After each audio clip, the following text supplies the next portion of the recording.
Hey guys, and welcome to No Coffee Needed. Welcome to our home right here in the heart of Myrtle Beach, South Carolina, and we are so glad that you are joining us today. We appreciate you taking time out of your day to watch this video. If you haven't already, please go ahead and hit that subscribe button, go ahead and hit the like button, light up that little bell so you'll be notified every time we post a new video. But today, we're talking about some game day foods because football is just around the corner. You know, NFL starts. I think we've got like 7 or 8, maybe 9 days till college football kicks off. So everything is just real exciting. It's time to start thinking about those tailgating parties. Time to think about getting together and watching the football games. So today what we're doing is BBQ waffles. That's right, BBQ waffles. What we're gonna do is make a cornbread batter, put it in our waffle iron. When it's done, we're gonna take it out, pile it with barbecue, sprinkle it with barbecue sauce, pile on some coleslaw,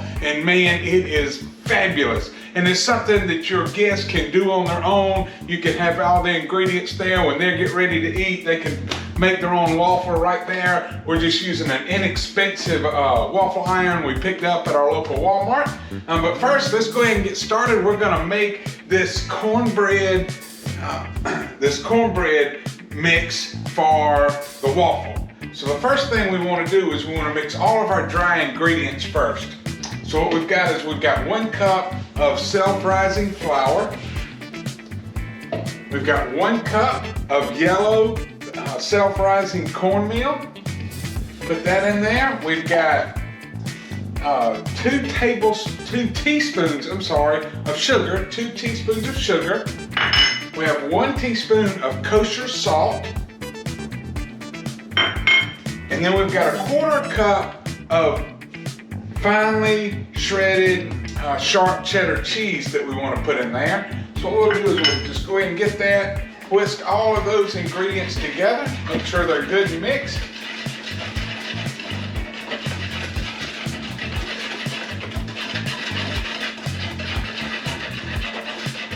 Then we want to crack 2 eggs.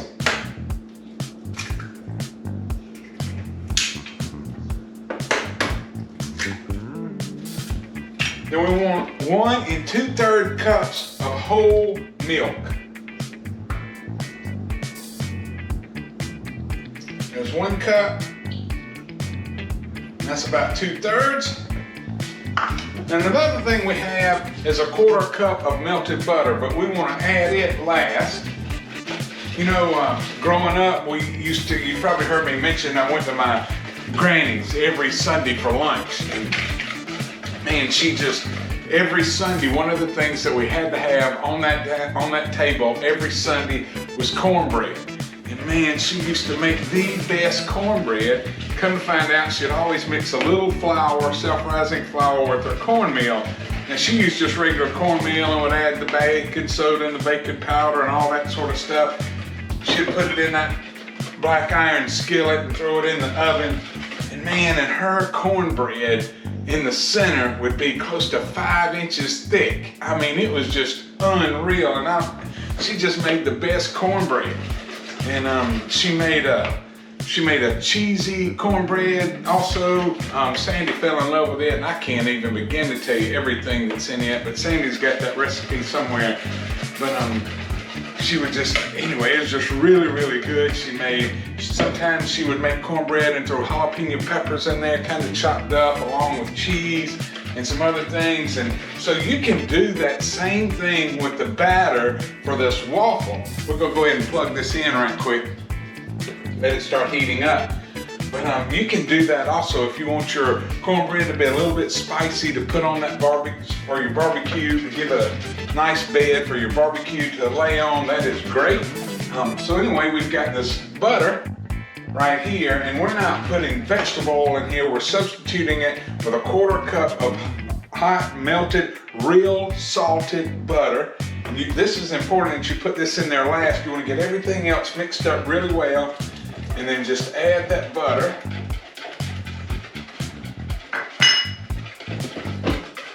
We're gonna mix that really, really good. So you want it the consistency of about waffle batter.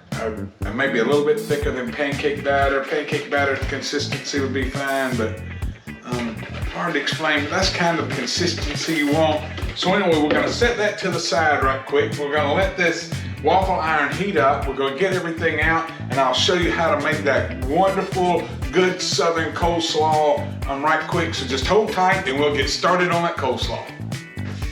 Okay guys, so this is a coleslaw mix that we do, and what we start off with is the tri-colored coleslaw mix, just straight from the grocery store. I went to the store this morning, or right after, I went to the store this morning and picked this up. And now, this isn't normally the coleslaw dressing that I use, but this is Marzetti's, and it's pretty good stuff. I mean, I've tried it before when I couldn't find the other that I like to use, but Marzetti's is pretty good. And so I've got my gloves on because I like to get in there with it and mix it up with my hands, and just doesn't seem to work as well with spoons and that sort of stuff. But I'm gonna do a half a jar of this Marzetti's to 1 bag of coleslaw mix. So I'll just put that in there, mix it up just a little bit. What we wanna do is you just wanna get a splash of apple cider vinegar. You wanna get a good shot of your favorite brand of pepper sauce, hot sauce.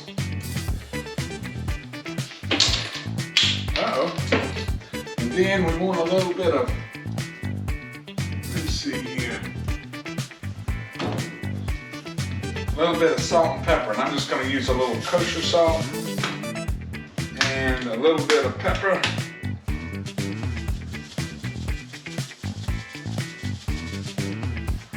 And we'll just get our hands down in there, mix this up really, really good. Oh yeah, that is mixed up really, really well. Fantastic. Let's get a fork. Let's give this a quick taste.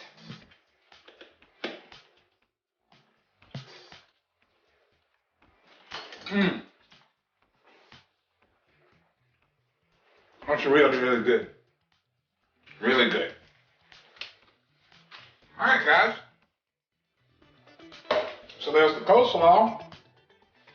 We just took the Boston butts off the pellet grill just a little while ago. We've got that, got it all pulled apart. It worked out perfect today. I'll put, you know how I do Boston butts. What I'll do is I'll put a link up to one of the Boston butts that I did, so you can just click on it right there if you want to know. But I'm sure most of you have your own recipe that you like to do with your Boston butts to get that pulled pork. Maybe you got a best friend or a great restaurant that you like to get it from. There's nothing wrong with that either. Whatever you like to do, but man, this is just going to be real simple, real easy, a great game day food. Anyway, so just stick around, let me get all these parts together, and so we can get these waffles cooking. All right, guys, we're back. We've got the barbecue right here. We've got our coleslaw. We've got our waffle batter right here. And to let you know, this cornbread batter, it will be a little bit lighter and a little bit fluffier than your standard cornbread that you're probably accustomed to. But anyway, so what the first thing we've got some butter flavored spray that we're gonna put on this, gonna put on the waffle iron. So I wanna just spray it really, really good so nothing sticks. Then this is a cup, I think this is a full cup, measuring cup that we use for batter.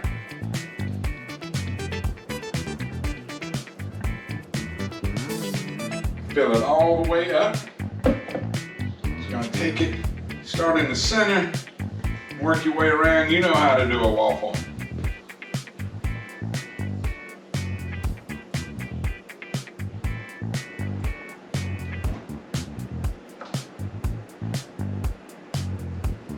Get just a hair more.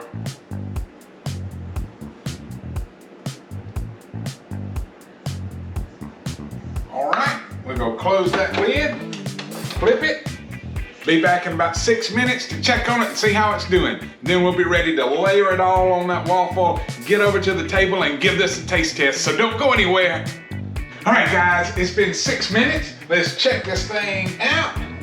Oh, look how golden and beautiful this is. Slide that on a paper plate. Look at that. Doesn't that just look marvelous? So while everything's hot, let's go ahead and get our barbecue on here. Just take it. Best thing to do is just kind of pile that barbecue on there just like that. You can add as much or as little barbecue as you want. Take that barbecue sauce, look at that, that no coffee needed barbecue sauce right there. We're gonna take it, drizzle it over there. Now, I will say the coleslaw was a little bit wetter than I like, but it's still good, still tasted great. Set that coleslaw on there like that. Look at that, would you, man. Barbecue waffle. Woo! Let's get this over to the table and give it a taste test. Don't go anywhere. We'll be right back. Hang in there, guys. All right, guys, we're right here at the table fixing to give this waffle a try. Now, I know sometimes people will take it, fold it up like a big taco, take a bite of it like that. You can do that if you want to. Let's just try it that way. What you say? Look at that. Just take it.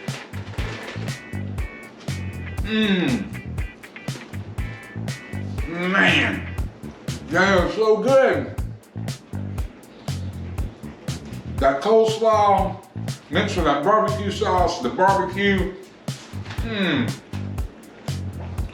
That is some really good. That cornbread waffle mixture is out of this world. It is really good, guys. Of course, you can add a little bit more salt, you can add some jalapeno pepper to it, whatever you want to do. But I'm telling you, this is absolutely delicious. You've got to try this.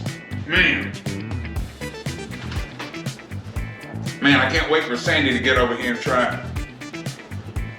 And she'll be back in a little bit. This is what I'm going to serve her for supper tonight, and I know she'll be absolutely thrilled. Of course, she doesn't like to eat things folded up like a sandwich like guys do. I'm sure she'll take a fork and a knife and dig right in, but guys, this is really some good stuff. Give it a try, put your own spin on it, whatever you like to do. I'm telling you, you can't go wrong. This is a great game day food. Barbecue, coleslaw, easy to get a hold of, easy to fix. Let everybody fix their own waffle whenever they get ready. That way you don't have a lot of prep work to do. I'm telling you, this works great every single time. So guys, thanks again for watching. I love you, appreciate it. Don't forget, Sandy and I pray for y'all every day. Pray for all of our viewers, all of our subscribers, because we love you more than you'll ever know. But anyway, now you're cooking, no coffee needed style.